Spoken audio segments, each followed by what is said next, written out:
Last time we stopped at this paragraph where some man or woman who is obstinate and arrogant does not honor, respect, revere, and venerate one who should be honored, respected, revered, and venerated.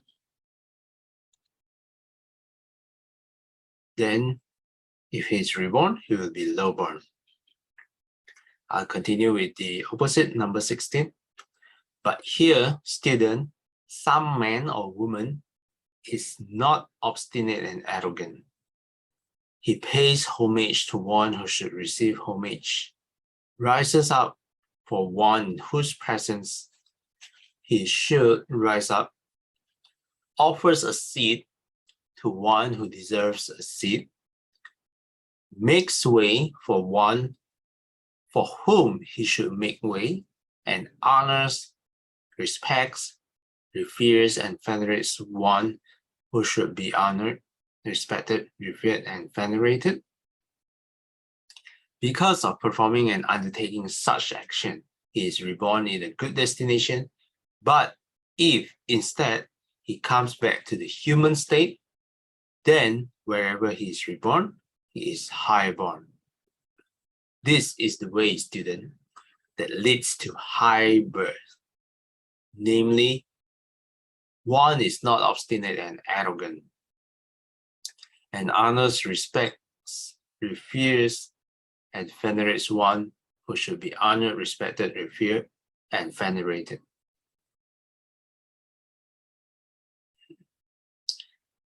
Number 17, Sister Chai Kwan, would you like to read? Here, student, some man or woman does not visit an ascetic or a Brahmin and ask, Venerable Sir, what is wholesome? What is unwholesome? What is blamable? What is blameless? What should be cultivated? What should not be cultivated? What kind of action will lead to my harm and suffering for a long time? What kind of action will lead to my welfare and happiness for a long time? Because of performing and undertaking such action, he is reborn in a state of misery. But if instead he comes back to the human life state, then wherever he is reborn, he is stupid. This is the way, student, that leads to stupidity, namely, one does not visit an ascetic or Brahmin and ask such questions. Thank you. Okay, thanks, Sister Chai Kwan. This is about visiting someone wiser than you and then ask questions that are related to wisdom. So when we visit monastic, and then we ask them questions, Venerable Sir, what is wholesome, what is unwholesome, what is blamable, what is blameless, what should be cultivated, yeah, so on and so forth, then we would become wiser if we visit them. If we don't visit them, then if we are reborn, then we would likely become stupid. Okay, next one is the Saikyam. Would you like to read? 18. But here, student, some man or woman visits an ascetic or a Brahmin and asks, Venerable Sir, what is wholesome?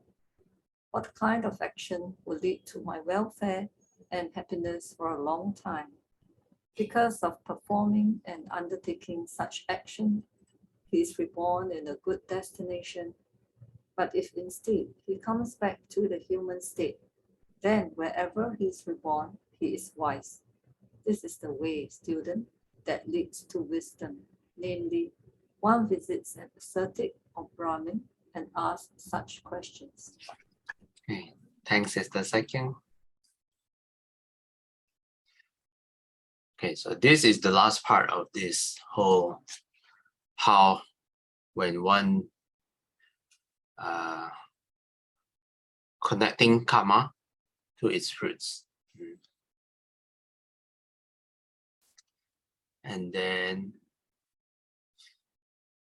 number 19 concludes, starts to conclude the sutta. Sister Shomi, would you like to read? Thus, student, the way that leads to short life makes people short-lived. The way that leads to long life makes people long-lived. The way that leads to sickliness makes people sickly. The way that leads to health makes people healthy.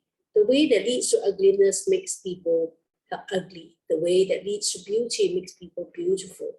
The way that leads to being uninfluential makes people uninfluential. The way that leads to being influential makes people influential. The way that leads to poverty makes people poor. The way that leads to wealth makes people wealthy.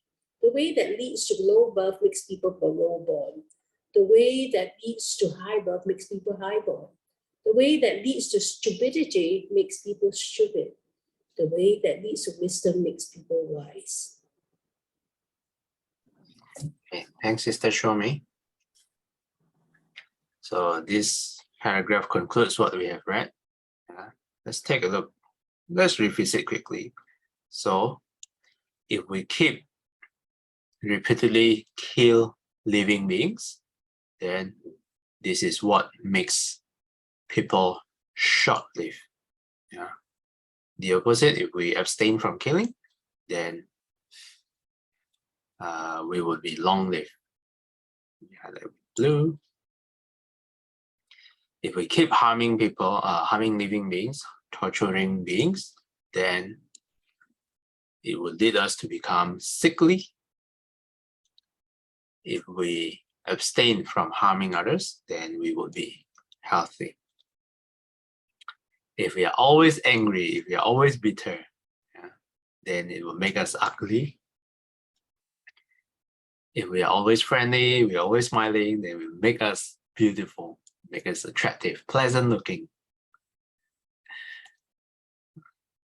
If we are covetous, if we are always envious, if we are always jealous, then it will make us become uninfluential.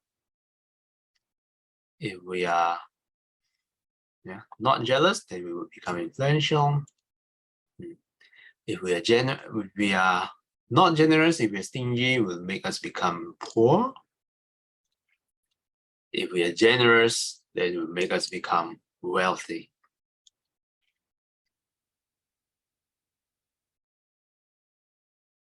So if we respect the people who, if we don't respect people who deserves to be respected, then it will make us become low-born. If we respect people who deserve respect, we will become high-born. And the last one, if we visit ascetics or Brahmins or the monastics and ask them questions, ask them good questions, then if we don't do that, then we will become stupid. If we ask them questions, if we visit them, then it will make us become wise. So that is how the karma connected to its fruits, according to this sutta. Okay, Sister Aikim, would you like to close the sutta? Okay. Beings are owners of their actions, heirs of their actions. They originate from their actions. They are bound to their actions, have their actions as their refuge. It is action that distinguishes between beings as inferior and superior. While this was said, the Brahmin student Subha, Tudeya's son, said to the Blessed One, "Magnificent Master Gotama, magnificent Master Gotama," continue as in preceding text. "Let Master Gotama accept me as a lay follower who has gone for refuge from today until life's end." Majjhima Nikaya 135, Chulakam, I'm not very sure. Chula Kama Vibhanga Sutta. Okay. Thanks, Sister Aikim. Sadhu, sadhu, sadhu. This concludes And this sutta, Majjhima Nikaya 135, Karma and its roots. Any questions or comments from you about this sutta?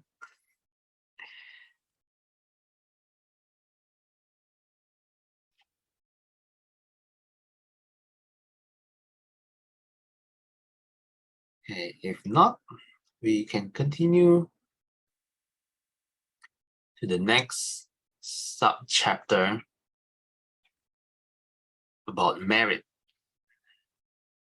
the key to good fortune. Okay, Sister Billy, would you like to read?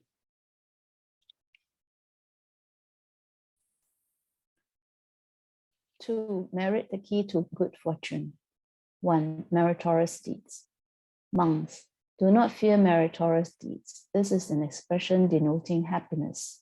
What is desirable, wished for, dear, and agreeable, that is meritorious deeds. For I know full well, monks, that for a long time I experienced desirable, wished for, dear, and agreeable results from often performing meritorious deeds. Thank you. Okay. Thanks, Sister Billy. Okay, this is opening. The Buddha was talking to the monks and then tell them, don't fear meritorious deeds. So keep doing meritorious deeds, because the Buddha knows full well the results of performing meritorious deeds. Okay, let's take a look. I think Sister Billy can continue one more paragraph. Having cultivated for 7 years a mind of loving kindness, for 7 yawns of contraction and expansion, I did not return to this world. Whenever the yawn contracted, I reached the plane of streaming the radiance, and when the yawn expanded, I rose in an empty divine mansion. And there I was, Brahma, the great Brahma, the unvanquished victor, the all-seeing, the all-powerful. 36 times I was Saka, ruler of the Devas, and many hundreds of times I was a wheel-turning monarch, righteous, a king of righteousness, conqueror of the 4 regions of the earth, maintaining stability in the land, in possession of the 7 treasures. What need is there to speak of mere local kingship? Thanks, Sister Billy. Thank you. So in the business world, this is what we call high leverage activity. When you cultivate just for 7 years. I mean, 7 years is long, but if you compare it to the results, if you cultivate loving kindness, mind of loving kindness correctly, you will, as a result, for 7 years, the Buddha did not return to this world. The Buddha reached all kinds of heavenly worlds for 7 years, ruling. He was Saka, ruler of the Devas. Many hundred times he's a wheel-turning monarch, conqueror of the 4 regions of the earth, in possession of the 7 treasures. All these local kingship cannot compare to all these things that the Buddha experienced. It occurred to me, monks, to wonder of what kind of deed of mine is this the fruit? Of what deeds ripening am I now of such great accomplishment and power? And then it occurred to me, it is the fruit of 3 kinds of deeds of mine, the ripening of 3 kinds of deeds, that I am now of such great accomplishment and power. What are those 3? Deeds of giving, of self-mastery, and of refraining. So let's highlight this. This is taken from Iti Futaka 22.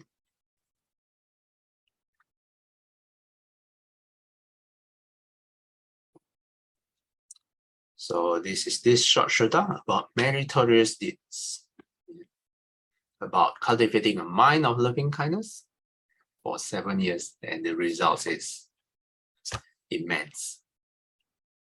Okay, I think this is a good time to stop. Anything you would like to comment or you have questions?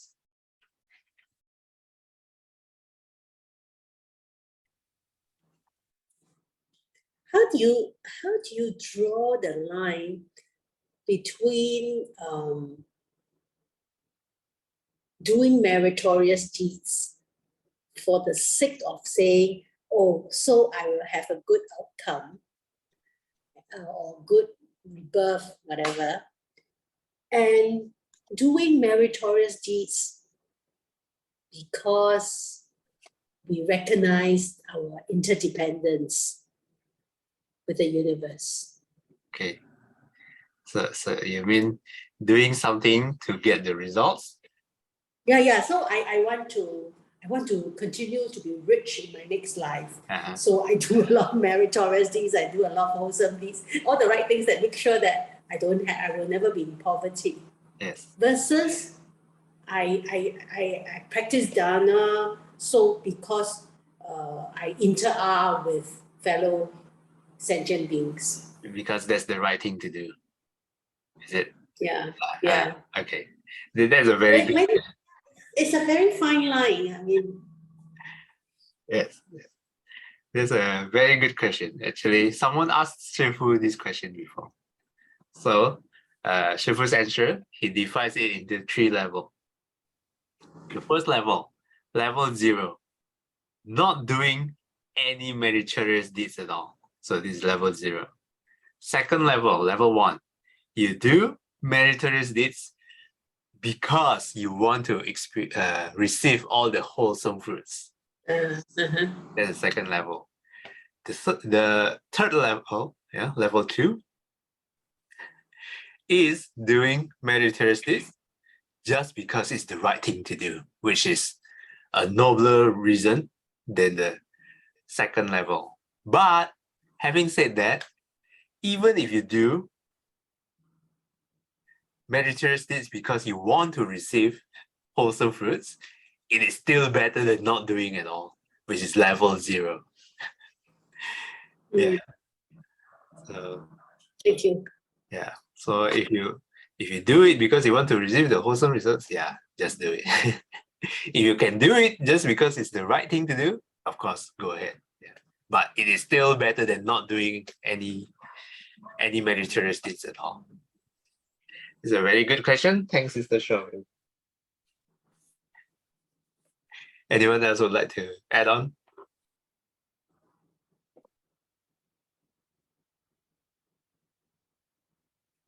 Okay, if not, then we can end here. Sister Choi Kwan, would you like to do the closing dedication?